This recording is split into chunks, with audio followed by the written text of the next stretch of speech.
All right, welcome. Today, we're really getting into the foundations of how you organize data in your code. We're going to go way beyond just single pieces of information and learn how to manage whole collections of data like a pro. You can think about it like this. A single variable is kind of like a small box, right? It's perfect for one item.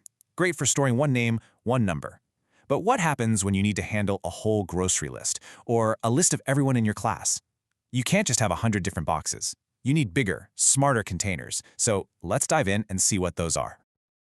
Okay, so our first and probably the most natural solution is something we all use in real life, a simple ordered list. This is your go-to tool for when the sequence of your items actually matters, and you know you're probably going to change things up later. So, a list in programming, it works exactly like a shopping list. The items have a very specific order. Milk first, then bread, then eggs. You can add new things, you can cross stuff off, you can even rearrange the order if you want. It's just incredibly flexible and super straightforward. And making one is so easy. Just look at this. You give it a name, like shopping_list, you use an equal sign, and then, this is the important part, you put your items inside square brackets and you just separate them with commas. Boom, just like that, you've got a whole collection of items tucked away in one single variable. But what if you forget something? Happens all the time. No big deal. There's this handy little method called append, and it just tacks a new item onto the very end of your list. So here, cheese is now the last thing on our shopping list. And remember, lists are totally flexible, so you could just as easily take something out with a command like .remove bread. Now, to grab a specific item from a list, you use its position, or what we call its index. And here is a super, super important thing to remember in pretty much all programming. We always start counting from 0. Seriously, burn that into your brain. So, index 0 gets you the first item, milk. Index 1 would get you bread, and so on. It's a little weird at first, but you'll get used to it, I promise. And check this out. This is a really powerful technique called slicing. It lets you grab a whole chunk of your list all at once. The first number is where you start, and the second number is where you end. But here's the catch. It stops just before that ending number. So 1-3 will grab the item at index 1, which is bread, and the item at index 2, eggs. But it stops right before it gets to index 3. So lists are awesome for ordered stuff, for sure. But what if the position doesn't really matter? What if what you really care about is a descriptive label? Like you want to look someone up by their name, not by what number they are in a list, right? Let's see how our next data structure totally solves this problem. And this is where dictionaries come in, to save the day. They don't use numbers for positions at all. Instead, they work with pairs. You have a unique key, like a word, and a value, which is like its definition. You just look up the key and you instantly get its value. It makes finding exactly what you're looking for incredibly fast. This slide right here really nails the difference. With our list, you have to know the position. You have to know that index 0 will get you milk. But with the dictionary, you get to use a meaningful label, the key USA, to get Washington, D.C. It's just a much more descriptive and, frankly, human-friendly way to organize your data. You make a dictionary using these curly braces, and inside you just define your key value pairs. So the key, which is usually a bit of text like name, comes first, then a colon, and then its value, Alice. It's like creating little labels for all your data points. And getting information back out is just as easy.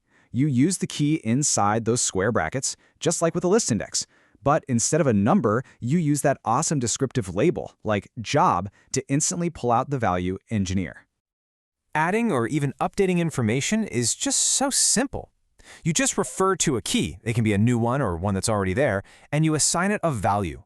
If the key email doesn't exist yet, it just gets created on the spot. If it's already there, its value just gets updated. It's that easy.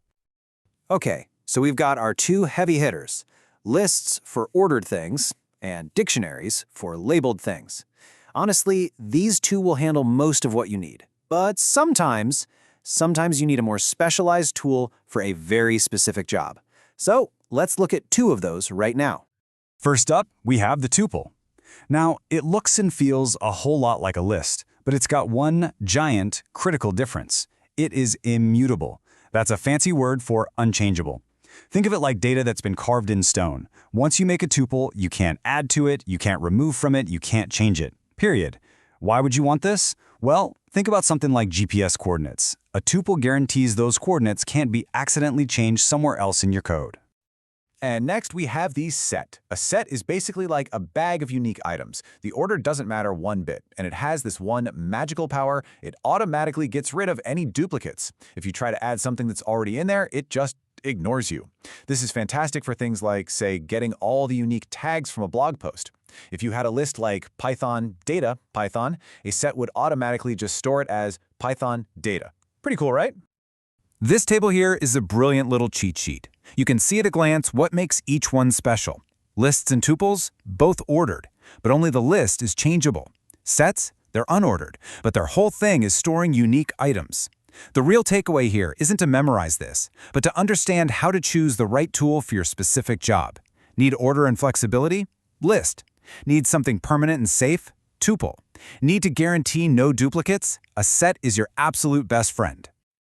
All right, enough theory. Theory's great, but let's make this real. How would we actually use this knowledge to pick the right data structure for a real-world problem? Let's find out. Okay, here's our little challenge. We need to handle two different kinds of information. First, a shopping list. What do we care about there? Well, the order of the items might matter, and we definitely need to be able to add and remove stuff. Second, a user's contact info. What's important for that? It's all about the labels, right? The name, the ID, the email. And here's the solution. It's pretty clear, isn't it? A list is the absolute perfect choice for that shopping list. It's ordered, it's flexible, done. And for the contact info, a dictionary is the hands-down winner. We can use those nice descriptive keys like name and ID to store and grab our data in a way that just makes sense. And that's it. That's our tour of the core data structures. You've gone from just storing single values to being able to manage whole collections with lists, dictionaries, tuples, and sets. You seriously now have the essential toolbox to organize pretty much any kind of information your programs are going to handle. So, what are you waiting for? Go build something amazing.